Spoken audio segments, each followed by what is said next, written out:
आजच्या आपण लेक्चरमध्ये सोल्युशन टॉपिक मधला पुढचा पार्ट बघतोय तो म्हणजे राऊट्स लॉ. राऊट्स लॉचं स्टेटमेंट असं आहे, the partial vapour pressure of that component is the product of vapour pressure of that pure component and the mole fraction of that component in the solution. आता हे असं सांगितलं तर आपल्याला समजत नाही की ऍक्च्युली काय आहे ते, पण आपण राऊट्स लॉचं जर स्टेटमेंट जर बघितलं तर त्याच्यामध्ये सगळ्यात महत्त्वाचे वर्ड्स येतात ते पार्शियल व्हेपर प्रेशर. आता पार्शियल व्हेपर प्रेशर एक आला, परत vapour pressure of that pure component हा एक वर्ड आला. त्यामुळं तुम्हाला हे काय हे समजण्यासाठी मी तुम्हाला स्टेटमेंट नंतर मी थोडंसं जे आपल्याला लागणारे टर्म्स आहेत त्या लागणाऱ्या टर्म्स थोडे इलिस्ट्रेट केल्या. समजा आपल्याला सोल्युशन तयार करायचं असेल तर ऍटलिस्ट दोन कॉम्पोनंट आपल्याकडे पाहिजेत. ते दोन कॉम्पोनंट्स म्हणजे एक तर सोल्यूट आणि दुसरा म्हणजे सॉल्व्हंट. जो सोल्यूट असतो तो कमी प्रमाणात असतो आणि सॉल्व्हंट असतो जास्त प्रमाणात असतो. जर समजा मी सॉल्व्हंटला A1 कन्सिडर केला, दोन सोल्युशन पैकी एक कॉम्पोनंट A1 आहे आणि दुसरा कॉम्पोनंट A2 आहे. आता A1 हा कॉम्पोनंट आपण सॉल्व्हंट कन्सिडर करूया. नॉर्मली सॉल्व्हंटसाठी एक 1 ही टर्म आपण फिक्स करून टाकूया आणि A2 ही टर्म आपण नॉर्मली सोल्यूटसाठी आपण फिक्स करून टाकूया. एक नंबर का दिला सॉल्व्हंटला, तर आपण असं समजूया की तो जास्त असतो म्हणून त्याला एक नंबर दिलाय आणि जो सोल्यूट असतो तो कमी असतो त्यामुळे त्याला 2 नंबर दिलाय. आता ह्या दोघांचं आपल्याला सोल्युशन तयार करायचं आहे.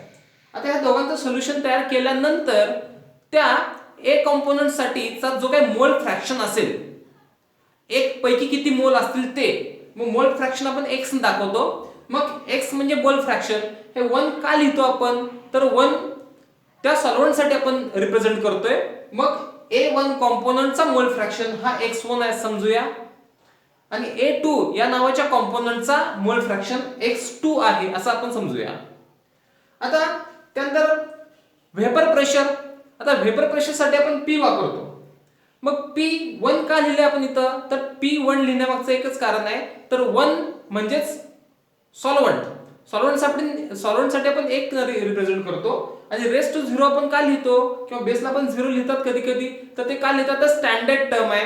प्युअर सॉल्व्हंटचा व्हेपर प्रेशर हे कधीही चेंज होत नाही, कॉन्स्टंट टर्म असते. त्यामुळे आपण नॉर्मली आपण हे रेस्ट टू 0 स्टँडर्ड टर्म साठी आपण लिहितो.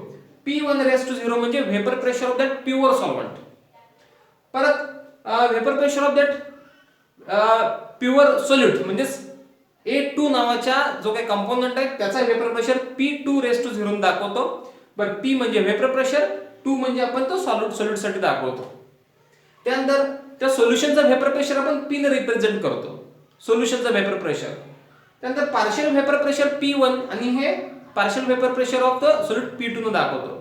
आता ह्या सगळ्या टर्म पैकी तुम्हाला पार्शियल व्हेपर प्रेशर आहे काय हे समजण्यासाठी मी पुढे सांगतो बघा.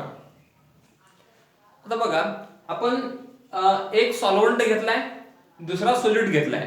ज्यावेळेला सॉल्व्हंट हा प्युअर फॉर्म मध्ये असतो त्यावेळेला त्याचं व्हेपर प्रेशर हे P1 रेस्ट टू 0 दाखवतो. सोल्यूट हा प्युअर फॉर्म मध्ये असतो त्यावेळेला त्याचं व्हेपर प्रेशर हे P2 रेस्ट टू 0 दाखवतो. ज्यावेळेला मी सॉल्व्हंट आणि सोल्यूट हे मिक्स करेन त्यावेळेला सोल्युशन तयार होईल.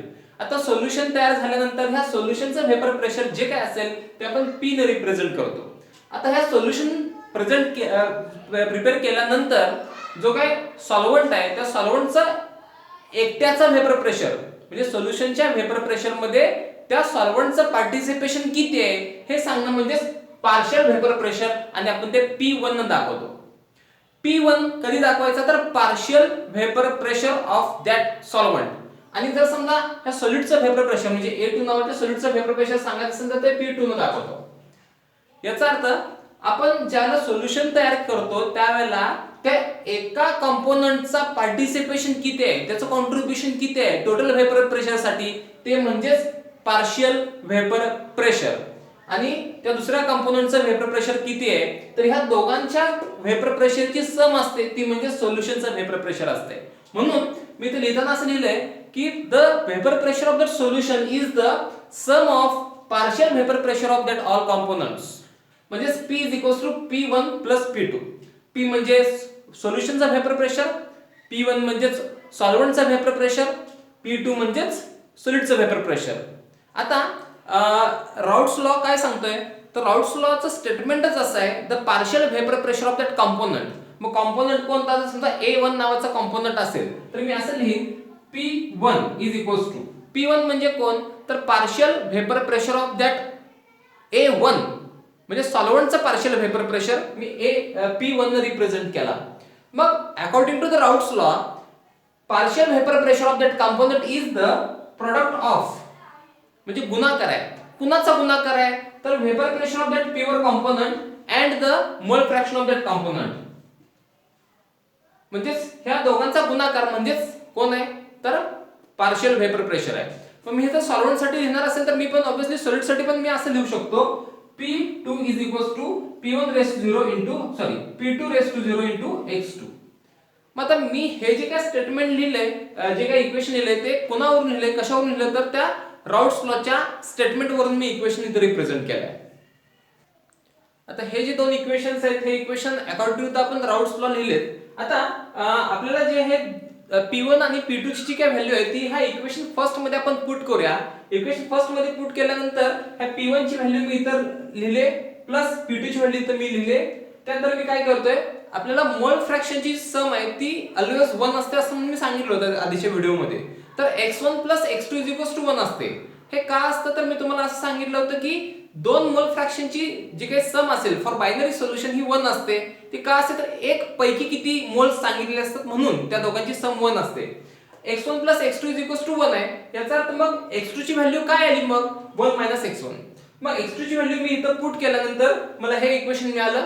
त्यानंतर मी या P2 raised to 0 न याला मल्टिप्लाय करतो. मल्टिप्लाय केल्यानंतर P2 raised to 0 P2 raised to 0 x1. आता हा P2 raised to 0 मी इथून इकडे घेतला आणि हे थोडंसं रिअरेंज केलं इक्वेशन. जेव्हा रिअरेंज करतो तर मला जे इक्वेशन मिळालं ते P म्हणजेच कोण सोल्युशनचं vapour pressure is equals to P2 raised to 0 vapour pressure of that solute plus P1 raised to 0 vapour pressure of solvent minus vapour pressure of solute into mole fraction of that solute. हे equation जे मला मिळालं हे equation आपल्याला व्होलाटाइल किंवा non व्होलाटाइल solute साठी सुद्धा चालतं. म्हणजेच तुम्ही इथं जो सॉल्व्हंट वापरलाय आणि प्लस इथे जो सोल्यूट वापरलाय तो सोल्यूट मे बी व्होलाटाइल असेल किंवा नॉन व्होलाटाइल असेल, म्हणजे उडून जाणारा किंवा न जाणारा दोन्हीपैकी कोणालाही चालेल. म्हणजेच पाणी आणि साखर घेतला असाल तर पाणी हे उडून जाऊ शकतं पण साखर ही उडून जात नाही तर नॉन व्होलाटाइल कंपोनंट आहे. किंवा जर समजा पाणी आणि अल्कोहोल घेतला असेल तर पाणी पण उडून जाऊ शकतं आणि अल्कोहोल पण उडून जाऊ शकतं. अल्कोहोल सोल्यूट घेतला असेल तर अल्कोहोल हा नॉन व्होलाटाइल सोल्यूट झाला.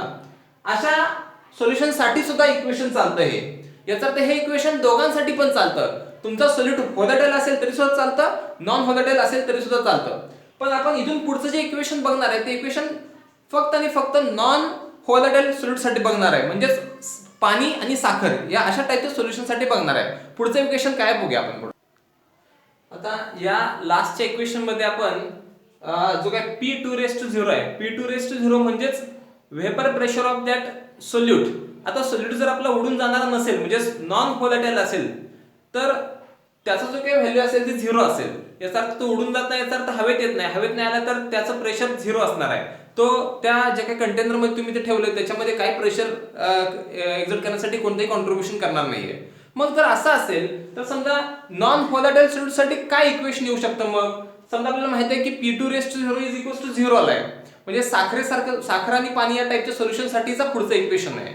साखर उडून जात नाही म्हणून त्याचा व्हेपर प्रेशर 0 आहे. P2 raised to 0 0 आहे. मग आपण समजा ही व्हॅल्यू जर या इक्वेशन मध्ये जर पुट केली तर पुढचं इक्वेशन हे असेल P is equals to P1 raised to 0 x1. म्हणजे ही टर्म 0 आल्यामुळे हे निघून गेला राहिलं कोण P1 raised to 0 x1. मग हे जे आहे हे म्हणजे कोण आहे तर P म्हणजे व्हेपर प्रेशर ऑफ सोल्युशन. मग सोल्युशनचं व्हेपर प्रेशर हे कुणामुळे आलंय तर त्या फक्त सॉल्व्हंटमुळे आलंय. सोल्यूटचं काहीच कॉन्ट्रीब्युशन नाहीये त्याच्यामध्ये.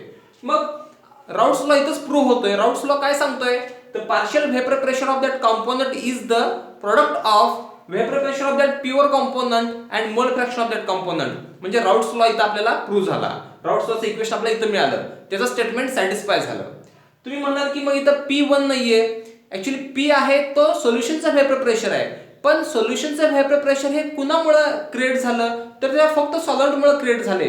सोल्यूटचा काहीही पार्टिसिपेशन नाहीये. म्हणजे सॉल्व्हंटचा जो काही पार्शियल व्हेपर प्रेशर आहे तो म्हणजेच सोल्युशनचा व्हेपर प्रेशर असणार आहे. म्हणून तर मी P कन्सिडर करतोय. आता मी मागच्या व्हिडिओमध्ये तुम्हाला सांगितलं होतं की लोअरिंग ऑफ व्हेपर प्रेशर म्हणजे काय. लोअरिंग ऑफ व्हेपर प्रेशर म्हणजेच काय तर प्युअर सॉल्व्हंटचा व्हेपर प्रेशर आणि त्याच्यात नॉन व्होलाटाईल सोल्यूट ऍड केल्यानंतर सोल्युशनचं व्हेपर प्रेशर, ह्या दोघांचा जो डिफरन्स आहे म्हणजेच आपला लोअरिंग ऑफ व्हेपर प्रेशर. आता लोअरिंग ऑफ व्हेपर प्रेशर आपल्याला माहिती आहे it is a difference between the vapour pressure of that pure solvent and the vapour pressure of that solution. तो डेल पी आपण प्रेझेंट करतो. मग जी काय पी ची व्हॅल्यू आहे, ही पी ची व्हॅल्यू वरची मी इथं पुट केल्यानंतर मला हे असं इक्वेशन मिळेल. आणि हे इक्वेशन मी थोडं रिअरेंज करतो. हा p1 रेस टू 0 जो आहे तो मी कॉमन काढतो. मग 1 - x1 इथं राहिला. ऍक्च्युअली p1 रेस 0 इंटू 1 असं समजा. मग राहिलं कोण 1 - x1 इथं राहिला. पण आपल्याला माहित आहे, मी थोड्या वेळापूर्वी सांगितलं x1 + x2 = 1 असतो फॉर अ बायनरी सोल्युशन. त्यामुळं x2 = 1 - x1. मोल फ्रॅक्शनची सम ही 1 असते. तसं मग x2 ची व्हॅल्यू काय आली 1 - x1. मग 1 - x1 जर x2 असेल तर मी x2 यासाठी मी रिप्लेस करतो. हे x2 आला. म्हणजे बघा काय आलं equation del p = p1 raise 0 * x2. del p म्हणजेच lowering of vapour pressure of pure solvent, vapour pressure of mole fraction of that solute.